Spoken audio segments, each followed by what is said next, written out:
Lalu di tahun 2001 saya mendapatkan pengalaman, saya melihat mak sama engkong saya ada di neraka. Jadi mak sama engkong saya adalah orang tua dari mama saya. Waktu itu saya lagi di kamar sedang baring-baring. Saya lagi nggak tidur, saya lagi nggak pingsan, dan saya lagi nggak bermimpi saat itu. Jadi Tuhan kasih penglihatan saat itu, tiba-tiba di kamar saya temboknya berubah jadi kayak suasana neraka, dan saya melihat mak sama engkong saya ada di situ. Mak sama engkong saya dirantai kakinya, tangannya, dan mak saya dipegang 2 setan besar, kong saya dipegang 2 setan besar. Lalu saya lihat roh saya ada di depan mak sama engkong saya.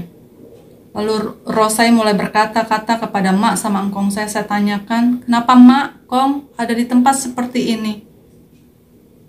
Saya tanya lagi, mak, kong kenapa ada di tempat seperti ini? Tapi mak sama engkong gak menjawab. Mereka seperti menahan kesakitan. Iblis terus mencambuk mereka dari ujung kepala sampai ujung kaki. Terus dicambuk dari ujung kepala sampai ujung kaki. Sampai terus saya bertanya terus kepada mak sama engkong saya, kenapa mak, kong ada di tempat seperti ini? Lalu iblis cambuk mereka sampai akhirnya mereka tersungkur di lantai yang hitam pekat. Dan saya sempat teriak sama setan-setan tersebut, stop, jangan cambuki lagi mak sama engkong saya.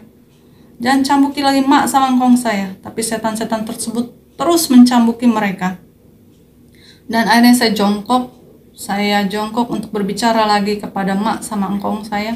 Saya tanyakan lagi, mak, kong kenapa ada tempat seperti ini mak? Kenapa ada tempat seperti ini kong? Saya bilang. Lalu mak sama engkong saya tiba-tiba berkata kepada saya, mereka memanggil saya Dede. Jadi mereka berkata, Dede, jangan pernah tinggalin Tuhan Yesus. Jangan pernah tinggalin Tuhan Yesus. Jadi tiba-tiba roh saya tersentak kaget, saya panggil nama Tuhan Yesus. Tuhan Yesus, tolong mak sama engkong saya Tuhan.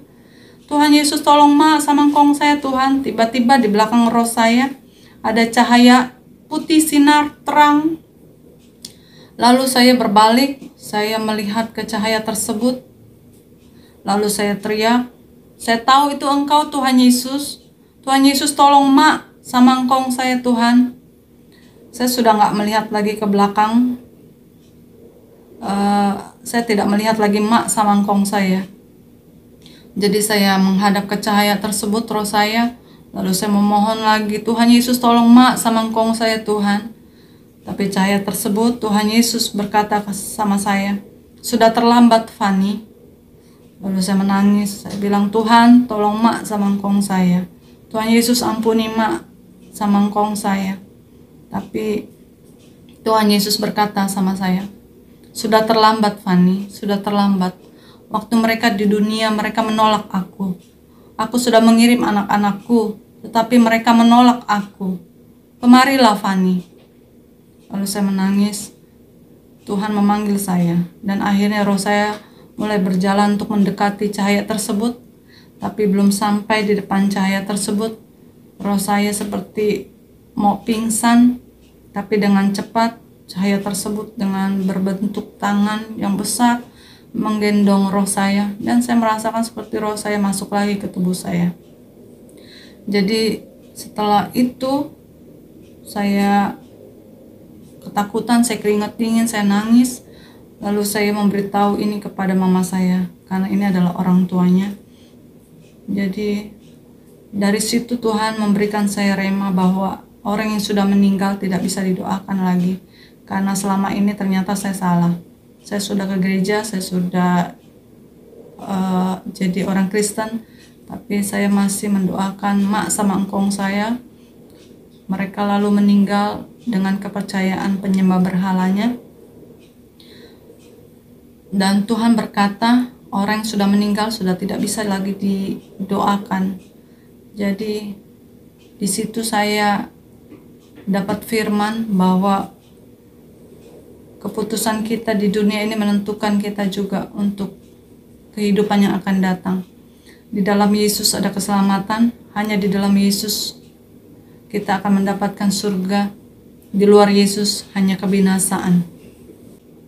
Dan di tahun 2002 saya mendapatkan mimpi. Waktu itu saya dipegang oleh 2 orang. Lalu saya melihat di seberang sana agak jauh, tapi saya masih bisa melihat papa saya juga dipegang oleh 2 orang. Jadi orang di sebelah saya berkata sama saya, "Kamu mau pilih papa kamu atau kamu pilih Tuhan Yesus?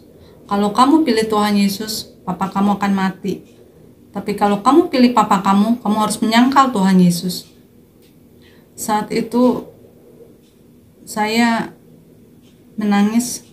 Saya melihat papa, saya bilang, "Tuhan, saya mengasihi Tuhan Yesus. Saya juga mengasihi papa saya." Jadi tiba-tiba orang itu berkata lagi kepada saya, "Kamu mau pilih papa kamu atau kamu pilih Tuhan Yesus? Kalau kamu pilih papa kamu harus menyangkal Tuhan Yesus. Kalau kamu mau pilih Tuhan Yesus, papa kamu akan mati." Jadi saya cuma nangis, saya melihat papa, saya belum menjawab apa-apa. Dan pertanyaan ketiga diulang oleh orang tersebut di samping saya. Tapi sebelum saya menjawab, papa saya di seberang sana teriak kepada saya, "Fani, pilih Tuhan Yesus. Pilih Tuhan Yesus. Kalau saat ini papa mati atau kita mati, kita ketemu di surga bersama Tuhan Yesus." Jadi tiba-tiba saya terbangun, saya tersentak bangun, saya keringat dingin, saya ketakutan. Terus tiba-tiba saya mendapatkan rema dari Tuhan bahwa suatu saat pasti papa akan terima Tuhan Yesus, akan ikut Tuhan Yesus, dan papa pasti akan ke gereja bersama-sama kami. Dan benar, pada saat tahun 2004 akhirnya Tuhan panggil papa untuk percaya kepada Tuhan Yesus. Papa mulai ke gereja dan akhirnya papa pun dibaptis. Dan saat ini kami semua sudah menjadi anak-anak Tuhan Yesus, ikut Tuhan Yesus. Kami bersyukur apa yang kami doakan selama ini, mama, saya, Tuhan genapi satu-satu. Kami sekeluarga bisa ke gereja bersama-sama. Dan akhirnya tetaplah kita teguh di dalam iman kita, di dalam Yesus Kristus Tuhan. Jangan pernah menyangkal Tuhan Yesus. Jangan pernah meninggalkan Tuhan Yesus. Jangan pernah menukar Tuhan Yesus dengan apapun. Terima kasih, demikianlah kesaksian saya. Tuhan Yesus memberkati. Shalom.